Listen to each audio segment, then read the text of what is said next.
Hello, everyone. I am Ashley Olivine with More Than Healed. We're working on our gut health challenge. This is day 3, Wednesday. In case you missed the previous days, Monday and Tuesday, days 1 and 2, let us know in the comments and make sure to go back and watch those other videos. If you're having trouble accessing those videos, let us know and we will definitely bringing Tiffany on now. We'll definitely link other videos. So today we are talking about mindful eating and intuitive eating. And since Tiffany is the expert on this and she has her personal story that is incredible and powerful, I'm going to let her share her personal story that brought her to mindful and intuitive eating. And while she's doing that, I'm going to try to share this in the event. So go ahead, Tiffany. Okay, so I've been a health coach now for almost 4 years, about 4 years, and I've kind of believed in this anti-diet approach called intuitive eating for a long time. So about 3 years ago, I got really, really sick. I was having chronic migraines every day, chronic body pains every day. I was getting numbing and tingling through my arms and my face. And I ended up in the emergency room with a migraine presenting like a stroke. And that's when I was finally kind of starting to be taken seriously by doctors and sending me to some other doctors to figure things out. So long story short, I was eventually diagnosed with fibromyalgia, which if you're not familiar with that is, it's a chronic illness that presents as like chronic pain. And there's definitely some digestive issues that go along with that. And I knew I had to do something. Like I knew I had to figure something out. So I had seen somebody local that was a digestive expert. She wanted me to be on a 900 calorie a day diet, basically eating nothing. Like if you saw this list, you'd be like, are you kidding me? Like she wanted me to do this for 30 days. And she put me on about $300 worth of supplements. So I knew I wasn't going to starve myself. I knew that wasn't the way to go. And that, like making and preparing this stuff, I had no energy for. So I probably dropped a couple $1,000s with this woman over a few months. Only saw her once or twice during that time. Nothing helped, and things just got worse. And so I didn't know what to do. So that's when I went back to school to become a gut health specialist. And I really kind of started to question, like, can I still practice this anti-diet approach and with a chronic illness, right? Good morning, Julie. And I really didn't know if I could. And I felt like a bit of a hypocrite. So I'd go to certain doctors, I'd go to functional medicine doctors, mine, and it's like, you need to eat this way. You need to cut these things out. You need to eliminate this. And I felt like I was getting all this information from all over the place. And so some of the biggest things is like cut out dairy, cut out gluten. I did that for 6 months. Not only did I not feel better, it put me back into a very disordered relationship with food and my body and an obsession over weight loss. And I was gaining weight during that time. I was not losing weight. Opposite of what they would say. Totally opposite. And I was just miserable. And I was obsessing over food all the time. And I knew that it just wasn't healthy. And so I went back to just eating what I wanted. But I still really struggled with that. And so part of this is like, I had to try to figure out how I could love and accept my body with this new diagnosis and also listen to my body and figure out what it needs. So recently I was diagnosed with mast cell activation syndrome. And so that is basically means I have a histamine disorder. And so when you have this, you're more likely to have other chronic illnesses like fibromyalgia or other autoimmune issues. But it has to do with like histamine. So that is foods, but it's also environmental stuff that I have no control over. So when they tested me again, it was like 12 trees. All of these trees are like trees and weeds or plants, right? And they're all near me. I have no control over this stuff. But it affects me. And so I did a hair test that I now offer for clients to test like intolerances and sensitivities. And what was really interesting coming up, other than the fact that I joke that I have an intolerance to kale, but not gluten, all of those foods were high histamine foods. So it wasn't every high histamine food on the planet. It was just some high histamine foods. And most of them, I'm like, I don't even like that. I don't even eat that. I could care less about that. There's only a few that I kind of cared about. But even my doctor, he agreed with me. He goes, well, some people, they have issues with some histamine, but not other histamine. And he goes, so start with these foods. Start with these foods, and then we can look at the other stuff. And so I kind of based on that, because doing this whole like, go on Whole30, go eat paleo, guess what? That would have not figured any of these things out. Because for me, it's bananas, it's avocados, it's tomatoes. That would have not been figured out following one of these prescribed diets. And those are all foods that things like Whole30 and Paleo say, eat these, eat these. Eat So these, if yeah. Tiffany were cutting out foods that she can have, she would have to implement foods that she can't have, because there's only so much cutting you can do. It's definitely not healthy to pick 3 foods and eat those 3 foods every day for the rest of your life. Yeah, no. And so I've had to learn how to listen to my body. And so I know now, like, I know if I eat like avocado, I get a stuffy nose. This is probably just from being outside last night, but like I get a stuffy nose really fast and nasal congestion. I know that if I eat tomatoes, I have really bad acid reflux. So it's not like things that, but I got to ask, like, is it worth it? Right.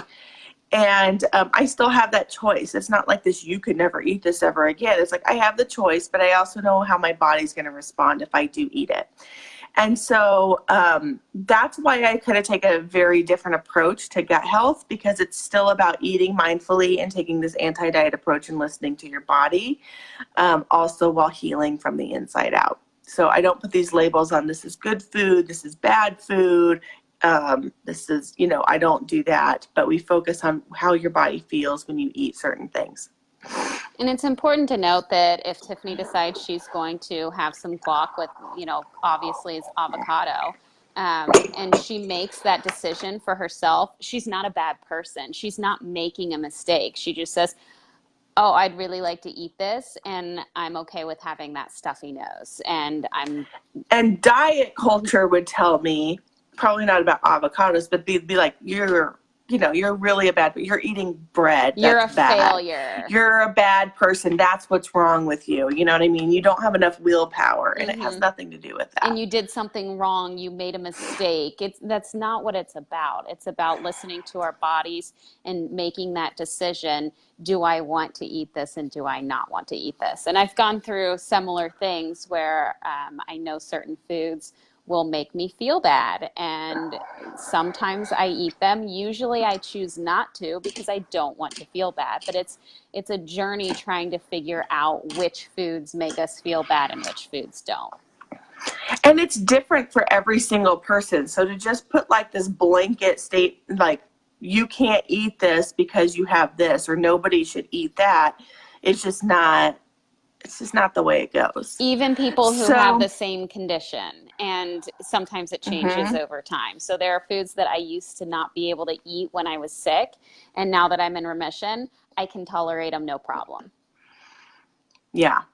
So today we wanted to talk a little bit about how mindful eating and mindfulness plays a role on your digestion. So that's my story, that you may be like, I can't relate to that at all.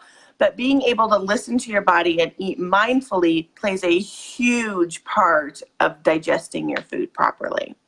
So we have some quick tips on how I had a notepad here with my things, and now I don't even know where it is. That's all right. I got your back. All right. I'll just say the 3 things, and you can do a little elaboration if you want. So the first one is to pay attention to your body and how your body reacts to different foods, and what makes you feel good, what doesn't, and all the different cues your body is giving you of hunger and being full and all the things. Yeah, so part of going along with that is like, when you're hungry, eat. right? Because this whole idea of diet culture is just don't eat. Like you're only allowed to eat so much and you're only allowed to, eat when you're hungry. So that's part of it. But just kind of like part of my story, especially if you have digestive issues, we got to figure out what's causing that problem. And so being open to just learning how to tune into your body and listen is going to make a really big difference. Because like I said, it may not be the usual, suspects. It could be bananas and avocados and kale. And if you are restricting calories and you're hungry all day long and you're starting to feel dizzy and sick, you're probably not getting enough calories. Tiffany mentioned that she was put on a super low calorie diet to try to lose weight, and it didn't work. She wasn't eating enough. So, Well, it had nothing to do with weight. That was like to fix my gut. right. But then when you do eat, you're more likely to overeat and eat too fast, and then you're not going to digest that food either. Right. So it's kind of a catch-22, really. So the second one is to not be distracted. When you're eating, focus on your food, smell your food, taste your food, enjoy your food. Let your body produce that saliva. That saliva production is triggered by smelling the food, thinking about the food, tasting the food. And if you're not paying attention to your food and you're eating, your body's not going to digest it very well. So we live in like a really like fast-paced world, right? Like I used to be totally guilty of this, especially when I commuted like almost an hour to work. I ate breakfast in the car in traffic, right? Or I'd be working at my desk and eating. And so when we're doing that, our body perceives distraction as stress. And we talked yesterday about how you're not really digesting food when you're under stress, but you're not paying attention. So your body starts the digestion process before you ever take a bite of food. So when you see it, when you smell it, when you're hungry, when you anticipate it. And so part of eating mindfully is like, well, what do I want to eat, right? So eat what you want to eat and what your body's craving, because then those digestive juices start flowing and getting ready for digestion. And so when you eat, paying attention to the taste and the texture and the flavors and chewing your food thoroughly. So most people only chew their food like 3 to 5 times. You should be chewing it like 20 to 30 times. And I'm going to share a little story with you really fast. I love your story. I had a client a couple of years ago that he was just a really busy guy. He had 2 separate jobs. He was an entrepreneur trying to do this, huge project and just busy all the time, lived by himself. And so he ate out a lot and a lot of fast food. So I told him when he came to work with me, I said, you can eat your fast food. And he was kind of shocked that I said that. And I said, but you have to go into the restaurant, you have to sit down at the table, and you have to eat it mindfully and chew your food. And he was like, really? And I was like, yeah, because he was like eating in his car on his way to work. So a week later, he comes back to me. Yeah, the week later, he comes back to me and he says, I can never eat McDonald's ever again. And I said, why not? And he goes, it's disgusting.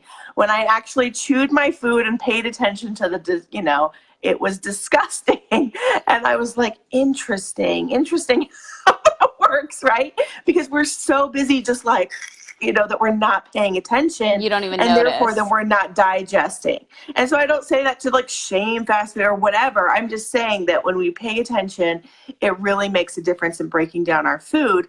And even if you're doing something like a meal replacement shake or a smoothie, believe it or not, you should kind of like chew that food a little bit in your mouth before you swallow, because when you just sip and swallow, you're not going to digest it very well. So we just covered 2 and 3 and 1. So 2 and 3 and 1. Yeah. Yep. So yeah. So pay attention to your body. Try to actually focus on your food and then not be distracted, because your body perceives those distractions as stress, all of which make it more difficult to process your food and digest. Yeah. So when we were talking the other day about stress, like gut types, there's a couple of different gut types that really eating mindfully makes a huge difference. It's not about putting you on supplements. It's just about trying to focus on this. And so if you're interested in knowing your gut type, there's 5 different gut types. And just like we have a blood type, we have a gut type. And just because you have a gut type doesn't mean you have leaky gut or a problem. But we have a quiz that we can offer. You go and you take the quiz, answer some questions, and because I don't know how to write code. I have to kind of look at it and analyze it. We are going to offer you a free consultation to go over your quiz and talk about your results. And we will be giving you some tips based on your gut type, how to improve your digestion. So if you're interested in that, it should be in your email. It should be posted inside the event. But if not, just like send me a PM or Ashley a PM and we'll give you the link and we will hop on the phone with you. So that's usually $75. We're giving it free during the event. And we have like a minimum, like we only have so many spots available. So, and they're starting to fill. So you're going to want to do that soon. Yeah, I'm actually glad you don't know how to write code because I think that personal touch is very important. There are just some things that the computer can't do. So this is a huge value. Make sure to take advantage of that because you're getting Tiffany's genius certified specialized brain on this, and this is her zone of genius. She's really good at this. So make sure you take advantage of that. If you missed the points for the prize entries for Monday and Tuesday, make sure to go back, watch those videos. Let us know what you do in response to those videos, and also make sure to do today's, and we'll be back tomorrow for more. And just a reminder what our prizes are. We are giving away a grand prize is my mindful eating mini course, and Ashley is giving away a stress course, both of which highly impact our digestion. And so we're going to be giving both of those away, both of which are valued at probably about $200. I don't know what yours is. Yeah, so it's like, about $200. So it's a pretty good each. price. Yeah, so it's a pretty good price. Yeah. So go ahead and do those things. And we will be back tomorrow as we talk about inflammation and how inflammation affects our gut and how gut affects our inflammation. So we will see you then. Bye. All right, bye.